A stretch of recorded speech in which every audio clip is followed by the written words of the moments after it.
Je réponds au nom de Adèle Gougoué.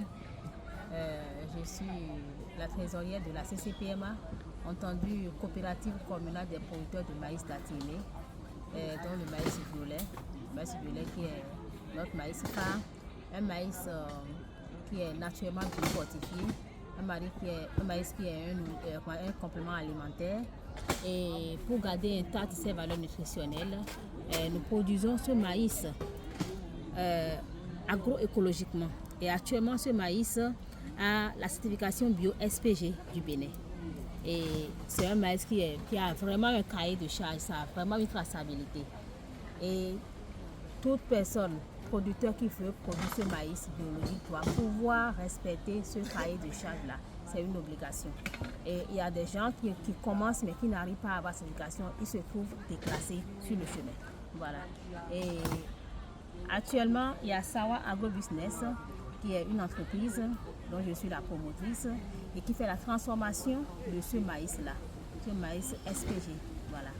Et nous faisons de la farine nature de ce maïs, c'est une farine violette, pour faire de la pâte, pour faire les gâteaux également, des bouillies lisses. Nous faisons du akli. Akli, c'est chez nous, c'est de la granulation, enfin, bouillie granulée. Nous avons également du couscous. Et là, c'est un couscous sans gluten. Sans gluten. Il y a des gens qui ne supportent pas du tout le gluten. Et nous avons pensé à permettre à ces gens-là aussi de consommer du couscous. Voilà. Et ce que nous faisons, c'est pour vraiment permettre à notre population de manger bien, des gens qui aiment quand même des céréales, de manger bien. Et nous sommes inscrits dans les systèmes alimentaires durables parce qu'il le faut, c'est une nécessité pour la bonne santé. La majeure partie des maladies aujourd'hui, c'est parce que nous mangeons mal. Et comme l'a dit Hippocrate, il faut que notre nourriture devienne notre médicament et que notre médicament soit notre nourriture. Et c'est pour ça que nous on se bat. Voilà. C'est vrai que c'est pas facile, pas du tout facile. Quand on se met dans la production, quand on commence la production agroécologique, c'est vraiment un défi. C'est vraiment un défi. Il y a l'environnement, il y a le marché. C'est vrai, les gens comprennent que c'est bien. Mais pour le commun des mortels, c'est-à-dire un béninois lambda, là où je suis, c'est le pouvoir d'achat. Le pouvoir d'achat. Et du coup, les gens veulent, mais comparativement à ce qu'ils achètent à côté, ils pensent que c'est mieux d'acheter l'autre. Quand bien même ils savent que l'autre, leur cause quand même des ennuis. Donc nous avons vraiment du boulot sur la sensibilisation des bienfaits. Pour le maïs violet et pour les autres produits agroécologiques. Oui, les autres produits agroécologiques, on doit sensibiliser les populations sur le bienfait des produits agroécologiques.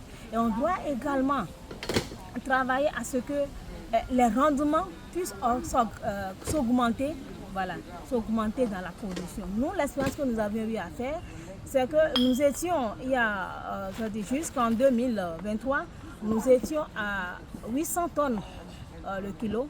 800 kg à l'hectare, mais avec l'aide d'Enabel. Enabel, notamment le projet Delta Mono dans la réserve de biosphère du Delta du Mono, nous sommes passés aujourd'hui à 1 tonne 400 sur l'hectare. Mais à côté, il y a ceux qui font du conventionnel et qui sont déjà à 3 tonnes à l'hectare. Ça veut dire quoi? Il nous faut vraiment de la patience pour aller à ce niveau. Et dans cette patience, c'est que les produits sont obligés d'être chers. Et c'est à ça qu'on est confronté actuellement. Mais on est en train de travailler pour vraiment augmenter le rendement afin que le maïs violet puisse devenir vraiment, puisse vraiment être abordable à tout le monde. Là, c'est un maïs dont le taux de sucre est très très faible. C'est très bien, c'est-à-dire que ça soit en apport, en apport nutritif, je veux parler des micronutriments, du fer, du zinc, des antioxydants. Je vous dis, c'est un maïs qui est vraiment conseillé. Pour réguler l'hyperglycémie, c'est le maïs qui est conseillé. Voilà. Donc, vraiment, nous invitons tous ceux qui travaillent dans le domaine de la promotion de l'agroécologie à vraiment nous assister, à vraiment nous aider, afin que nous puissions vraiment aller au-delà de ces challenges-là, qui nous font vraiment courir actuellement.